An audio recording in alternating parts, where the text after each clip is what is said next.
Good morning dear students.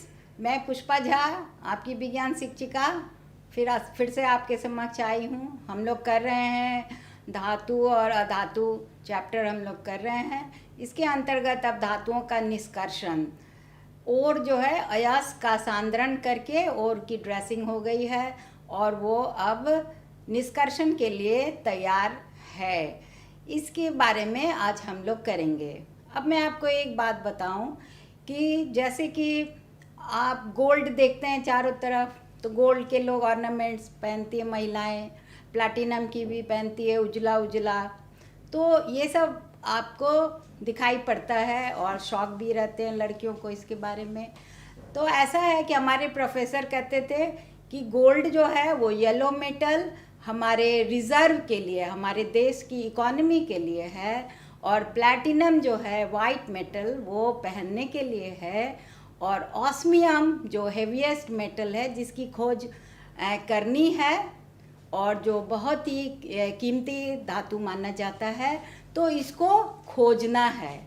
तो इस तरह से आप सोच सकते हैं कि हम लोग के पास अभी भी कितनी सारी बातें हैं जिसे मेटल्स के बारे में अभी खोजनी बाकी है। तो अगर हम निष्कर्षण समझेंगे, सीखेंगे, तो ज़्यादा गहराई में आप जाएंगे, तो फिर आप आगे जब बड़े हो जाएंगे तब इन सब के बारे में आप लोग ज़्यादा से ज़्यादा अध्ययन करेंगे। मेटलर्जी एक बहुत ही अच्छा विज्ञान है, इसमें धातुओं की खोज करना एक बहुत ही सुंदर कार्य है। तो आशा करती हूँ कि आप लोग इसके बारे में ज़्यादा से ज़्यादा अध्ययन करना चाहेंगे। तो आज हम लोग धातुओं का निष्कर्षण आरंभ करने जा रहे हैं। धातुओं का निष्कर्षण, एक्सट्रैक्शन ऑफ मेटल्स, अब हम लोग करने जा रहे हैं। इसमें सर्वप्रथम सक्रियता श्रेणी जो है उसमें नीचे आने वाले धातुओं का निष्कर्षण करेंगे, सीखेंगे हम लोग। आपको पता है कि जो नोबल मेटल्स हैं, Hg है, कॉपर है, Au है, Ag है, ये सब सक्रियता श्रेणी में नीचे हैं, नोबल मेटल्स कहलाते हैं। तो सबसे पहले हम लोग देख रहे हैं मरकरी का, ये HgS सिनाबार और इसे कहते हैं। ये हमारा सॉलिड है और इसका हमने हीटिंग किया है। ऑक्सीजन गैस है, हीटिंग हुई है, हीटिंग होगी, ऑक्सीडेशन रिएक्शन होगा और यह 2HgO बनेगा और सल्फर इसमें से निकलकर सल्फर डाइऑक्साइड बनकर ये गैस देख रहे हैं। गैस को हमेशा हम लोग इस तरह से एरो दिखाते हैं कि यह निकल रही है। इसके बाद ये ऑक्साइड जो है HgO मर्क्यूरिक ऑक्साइड, यह और स्ट्रॉन्ग हीटिंग करते हैं तो हमें Hg मर्क्यूरी लिक्विड स्टेट में प्राप्त होता है। मर्क्यूरी के बारे में आप लोग सीखे हैं कि यह लिक्विड सॉलिड अवस्था में रहता है। यही एक ऐसा धातु है जो हमें लिक्विड अवस्था में मिलता है। तो 2Hg प्लस O2 ये गैस निकल गई और हमें धातु प्राप्त हो गया। अब दूसरा हम लोग देखेंगे कॉपर सल्फाइड Cu2S, इसका भी हीटिंग किया, यह भी सॉलिड है, ऑक्सीजन से इनका हीटिंग कराया गया और हमें मिला Cu2O।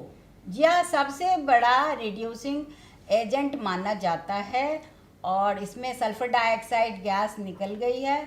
और ये Cu2O जो है यह और भी, यह एक चेन रिएक्शन की तरह, एक बार जब क्रिया आरंभ हो गई तो अब ये चालू रहेगी और ये Cu2O जो है ज़्यादा से ज़्यादा ये सल्फाइड अयस्क जो है इसको रिड्यूस करते रहेगी कॉपर में। तो ये रिड्यूस कॉपर हमें प्राप्त होगा। तो इसलिए हम समझते हैं कि यह Cu2O जो है यह बहुत ही बड़ा रिड्यूसिंग एजेंट है। ये हमें एग्ज़ाम में आपको पूछता है, तो ये आप याद रखेंगे कि यह सारे कॉपर सल्फाइड को कॉपर में अवकृत करता जाता है। तो जितना हमारा ओर है उसको धीरे धीरे ये कॉपर ऑक्साइड जो है यह कॉपर में इसको अवकृत करता जाता है और सल्फर डाइऑक्साइड निकलते जाता है, ये गैस बाहर हो रही है। तो ये सक्रियता श्रेणी में नीचे आने वाले दो धातुओं का मैंने आपको उदाहरण सिखाया और भी आप आगे सीखेंगे ऑरम के बारे में, सिल्वर एजी के बारे में, ये सब आप और भी कर सकते हैं। ज़्यादातर जो सोना है, चांदी है, ये स्वतंत्र अवस्था में ही प्राप्त होता है, फिर भी इसका शोधन किया जाता है। अब दूसरा है हमारा सक्रियता श्रेणी के मध्य में स्थित धातुओं का निष्कर्षण। अब मिडिल लेवल जो धातुएं हैं ज़्यादा से ज़्यादा, उनके बारे में हम लोग सीखेंगे। अब देखिए, ज़्यादा से ज़्यादा इस प्रकृति में ऑक्साइड्स है, सल्फाइड्स है, कार्बोनेट्स है। भूपर्पटी में हमें क्या क्या मिलता है? ऑक्साइड्स, सल्फाइड्स, कार्बोनेट्स, ये सब बहुत बड़ी मात्रा में प्राप्त होते हैं और इन्हीं से हमें धातु की उपलब्धि करनी है। तो इसके लिए क्या क्या क्रिया करते हैं? तो ये पहला है भर्जन, रोस्टिंग। रोस्टिंग सल्फाइड अयस्क का किया जाता है। इसमें ऑक्सीजन सप्लाई देकर, एक adequate amount of oxygen supply gas देकर इसे स्ट्रांगली हीट करते हैं। इस क्रिया को रोस्टिंग कहते हैं और इसमें आपको जिंक ऑक्साइड प्राप्त हो गया है। और कार्बन डाइऑक्साइड गैस को हमेशा एरो देकर आप दिखाएं तो वो पता चलता है कि ये गैस है। तो ZnO प्लस CO2 ये सॉलिड है और ये गैस अब निकल गई है। इस क्रिया को हम रोस्टिंग कहते हैं। तो फिर से मैं दोहरा दूं कि जिंक सल्फाइड को जब हम adequate amount of oxygen supply देकर स्ट्रांगली हीट करते हैं तो हमें जिंक ऑक्साइड, क्योंकि हमको ऑक्साइड ही प्राप्त करना है, ये हमें मिल जाता है और गैसेस जो हैं, वोलेटाइल गैसेस वगैरह, वो बाहर निकल जाती है। अब दूसरा एक देखिए, ये है निस्तापन, कैल्सिनेशन। मैंने तरह तरह के और लेकर आपको समझाने का प्रयास किया है। ये निस्तापन है, कैल्सिनेशन है। ZnCO3 कैलामाइन, ये कौन सा और है? ZnCO3 यानी कैलामाइन जिंक कार्बोनेट। इसको बिना ऑक्सीजन के, अब देखिए, अब ध्यान से, भर्जन और निस्तापन में क्या अंतर है, ये सवाल आता है। तो यहाँ हम लोग देखते हैं कि एब्सेंस ऑफ एयर, इसमें ऑक्सीजन सप्लाई नहीं दिया गया है और सीधे सीधे इसको स्ट्रांगली हीट किया गया है ZnCO3 को, तो हमें मिलता है ZnO प्लस CO2। तो हमें प्राप्ति हो गई है ऑक्साइड्स की। इस तरह से वर्जन और निस्तापन क्रिया करके हम जिंक सल्फाइड और जिंक कार्बोनेट यानी सल्फाइड अयस्क, कार्बोनेट अयस्क को स्ट्रांगली हीट करके एक को ऑक्सीजन की उपस्थिति में, दूसरे को ऑक्सीजन की एब्सेंस में हम ऑक्साइड्स प्राप्त कर लेते हैं। अब तीसरा स्टेप आप सीखे, अपचयन, रिडक्शन। क्या हम लोग सीखेंगे? अपचयन, रिडक्शन। मैंने आपको बताया था शुरू में, हम लोग जब पढ़ रहे थे तो ये बताया जा रहा था कि ऑक्साइड्स जो है मिडिल लेवल के, वो कार्बन से रिड्यूस हो जाते हैं। किससे रिड्यूस हो जाते हैं? कार्बन से रिड्यूस होकर वो धातु देते हैं। तो यहाँ हम लोग को जो प्राप्त हुआ था ZnO, उसका मैंने कार्बन से रिडक्शन करके दिखाया कि ZnO प्लस C। कार्बन एक बहुत ही अच्छा रिड्यूसिंग एजेंट है और ये जिंक को प्राप्त कर लेते हैं हम लोग और कार्बन डाइऑक्साइड गैस जो है वह निकल गई। तो यानी जिंक की प्राप्ति कैसे हो रही है? तो ZnO जो है वो कार्बन से रिड्यूस हो गया है, अपचयित हो गया है और जिंक की प्राप्ति हुई है। दूसरा आप देखें, ये है फेरस ऑक्साइड FeO। इसका भी मैंने कार्बन से आपको इक्वेशन लिखा है जिससे आप देख रहे हैं कि रिडक्शन कैसे हो रहा है।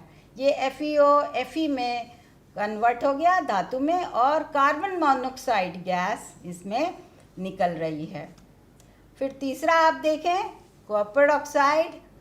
मैंने सारे ऑक्साइड्स को मैं दिखा रही हूँ। कॉपर ऑक्साइड्स ये कार्बन से फिर इनको रिडक्शन करते हैं, स्ट्रांगली हीट करते हैं तो हमें कॉपर धातु मिल जाता है, यानी कॉपर ऑक्साइड अवकृत होकर धातु में परिणत हो गया है और कार्बन मोनोऑक्साइड गैस निकल गई है। सबसे कॉमन जो हम जब धातु का निष्कर्षण, लोहे का निष्कर्षण करेंगे तो हम Fe2O3 यानी फेरस ऑक्साइड का जो है सबसे ज़्यादा प्रयोग किया जाता है। ये बहुत ही कॉमन है। इसको आगे आप लोग पढ़ेंगे कि इसका पूरा निष्कर्षण विधि कैसे करते हैं, या आगे की कक्षाओं में पढ़ाई जाएगी। ये Fe2O3 कार्बन से इसका हम लोग रिडक्शन करते हैं, बहुत ही हीट देना पड़ता है और ये आयरन में अवकृत हो रहा है और कार्बन मोनोऑक्साइड बन रहा है। अब यहाँ इंटरमीडिएट एक रिएक्शन है। एक्चुअली में होता क्या है कि पहले कार्बन डाइऑक्साइड बनता है और फिर वो कार्बन मोनोऑक्साइड बनने लगता है, और एक्चुअली में कार्बन मोनोऑक्साइड ही बहुत ही बड़ा रिड्यूसिंग एजेंट है। तो ये इक्वेशन आपको समझना होगा कि कार्बन पहले ऑक्सीजन से कार्बन डाइऑक्साइड बना और फिर वो कार्बन मोनोऑक्साइड बना। तो एक्चुअल रिएक्शन क्या है, Fe2O3 प्लस 3CO यानी कार्बन मोनोऑक्साइड, ये बहुत ही बड़ा रिड्यूसिंग एजेंट है और इसने Fe2O3 को लोहा में रिड्यूस कर दिया है और कार्बन डाइऑक्साइड गैसेस निकल गई है। तो ये मिडिल लेवल जो सक्रियता श्रेणी आप लोग बार बार देखते रहें, और उसमें मध्यम जो हैं वो सब इस तरह से कार्बन के द्वारा अवकृत करके धातु की प्राप्ति हम लोग उसका कर लेते हैं। अब आगे हम लोग देखेंगे जो सबसे ज़्यादा सक्रियता श्रेणी में ऊपर हैं, उनके बारे में अब हम सीखेंगे।